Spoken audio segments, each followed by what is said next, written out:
Welcome back, Wolfpack Verlis here, and today we're looking at one of the craziest Pokemon, highest risk, highest reward, Shedinja. This Pokemon is outrageous and ridiculous, and I honestly love it and have used it many times in the past to great success and great failure, because that's how Shedinja works. So, thank you, Roy. You are the first person to hit my patron $20 mark, and for that you get a strategy in your honor. And I'm actually really happy that you chose Shedinja. This is a Pokemon that I would love to talk about for quite some time, and there's a lot of potential here. So I've already done 2 or 3 videos on Shedinja about how you try to break its Wonder Guard ability, or break that one hit point with Sturdy and double battles. But this is how you use it in singles. Now, before I start, I want to say Swords Dance is an interesting, kind of almost controversial, weird thing on Shedinja. So Swords Dance is technically a legal move that you can have, but it's only available through a glitch, and it's not a part of Shedinja's moveset. Now, this glitch involves getting a Nincada up to level 25, involving it to a Ninjask, having Ninjask learn Swords Dance, and then after it's learned Swords Dance, the Shedinja has the Swords Dance that it learned from level 25. This is only available in Generation 3 and 4. So you can't do it in black and white, and you can't do it for the 6th gen, and since Shedinja doesn't even get Swords Dance as a TM, it's a bit sketchy. However, it is something that you can have without modifying or hacking your game, and I'm not sure of its legality in tournament. I'm also not sure if it is Pokebank transferable. So I'm going to talk about this strategy as though you can use Swords Dance and Hone Claws, because it does have at least some form of boosting its attack. So I don't have like too much confirmation. I've asked a lot of people and they don't really know because they haven't tried to put their Swords Dance Shedinja through.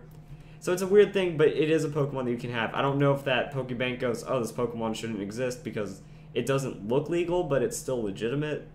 It's hard to tell. So let's just deal that with, you're going to be boosting your attack and you're going to be a crazy hard to hit Pokemon. Because of Wonder Guard, Shedinja, this Pokemon can only be damaged by super effective moves and indirect damage. That's actually pretty good. It only has 1 hit point. That's not really good. So essentially, if you get confused, burned, poisoned, hail, or sandstorm, you're immediately gone. It's a 5v6 against your opponent, as well as entry hazards. Your game is done. Or if you get hit by a super effective move, it's over. Now, there are a lot of ways to run Shedinja. You can have Focus Sash, Lumberry, or Safety Goggles. All of these are trying to mitigate as much threat from what your opponent is using. Safety Goggles keeps it safe from weather. Focus Sash keeps it safe from super effective hits, to a degree, just that one time. And Lumberry keeps it safe from status. That whatever you're more afraid of, depending on how your team is built, is what you should be worrying about. I like having Focus Sash because what you're looking for is you're looking for the perfect switch-in.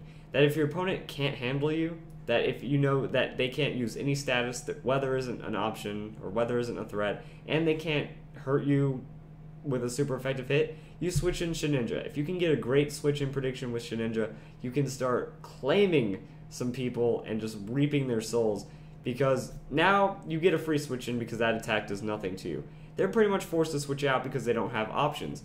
So that's when you use Hone Claws / Swords Dance. I'm going to just say Swords Dance for now. You use Swords Dance. That's a lot of bulk. Now, because of your Focus Sash, if you know that they're going to hit you offensively, like they're not going to status you to win, then you just use Swords Dance again. Now you're at +4, your Focus Sash is popped, but you hide behind Sucker Punch and Shadow Sneak.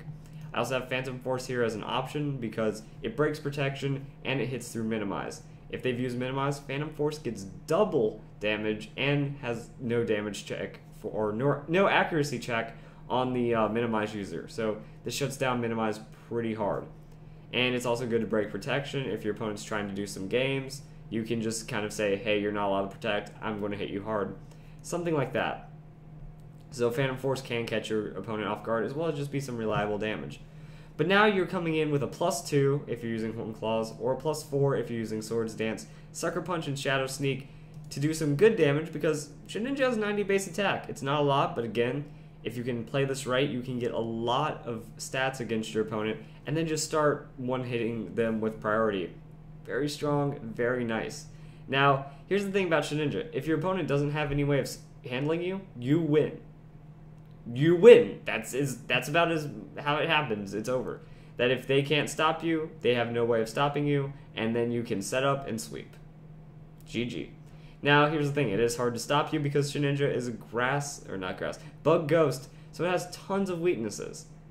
And if they don't have those weaknesses, they're doing something wrong. But again, you can try to bait your opponent into that situation. You need to have rapid spin to keep Shedinja healthy against those entry hazards. You need to have some form of support to where, like, you try to make sure that they're not going to get, it's not going to get burned or poisoned, or that it's not going to have too much threat from other ghost types, dark types, and, you know, mostly the bigger threats are fire and rock right now with its typing. If you can keep it safe from that by just having superior Pokemon that can remove those threats, and then you bring Shedinja in super late in the game when your opponent has 1 or 2 Pokemon that might not have a way to answer it, you just bring in Shedinja on the last couple turns, game's over.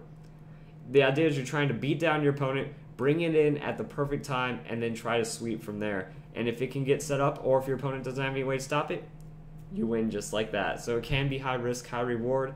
Very unorthodox Pokemon, but if you are very confident in your team and you're looking for a 6th slot, that could be it right there. That if you know your team can win 5v6, might as well have Shedinja in there just to clean up some extra battles and make it a little more interesting, because nothing beats having your opponent just sit there and be like, I wasn't ready for the Shedinja, and now I lost. Never know. Also in 3v3 singles, so battle spot singles, it can be really good because your opponent has to choose 3, so it's even less chance that they can bring something that stops you. Now, over here, we're showing off some of the other options of Shedinja. I think it's very good in Trick Room because it has very low speed. You don't give it any investment.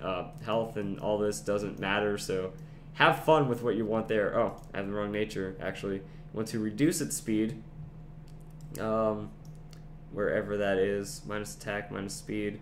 Why can't I find it? My brain is not working right now. Brave. So you make it brave, you make it slow, and then you put it on Trick Room. Even though I've done a lot of doubles battle strategy, I say that this could be a cool one for doubles. That what you do is you protect first turn, you have your ally use Trick Room, and then you just either have Safety Goggles, Lumberry, Focus Sash, any one of those, and you play support, or you play setup. You know, you Will-O-Wisp those attackers, and now you're getting your Trick Room Pokemon, or your Sweeper setup, while doing your own thing by, if they either have to focus fire you to break your sash and then break you, or they just have to ignore you because they don't feel that you're a threat. If they feel that they can handle you at a later time, then you use that to set up. So Will-O-Wisp, Swords Dance, you can play the support, you can play the sweeper role. You go into Shadow Claw because since you're going to be super fast from the Trick Room, I feel that the Shadow Sneak priority isn't needed and you can get attacking faster. You can also just go Confuse Ray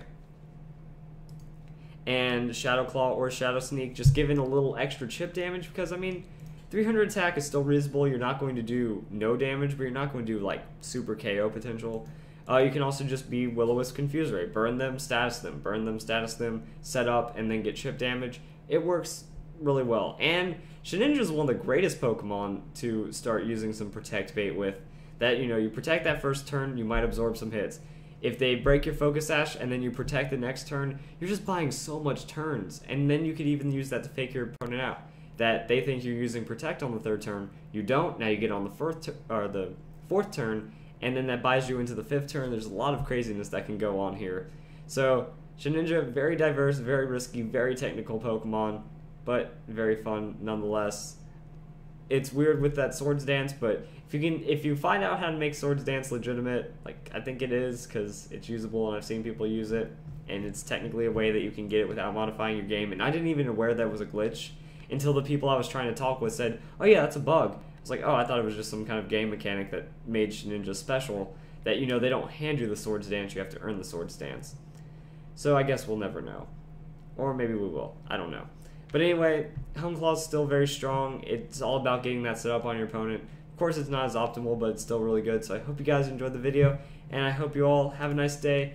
Thank you, Roy, for donating. And also, I want to make a note to my fans that with the whole Patreon thing, it's not about I'm valuing people based on how much they pay me. No, it's just kind of that it's showing your support. That if you want to show your support, you can do it.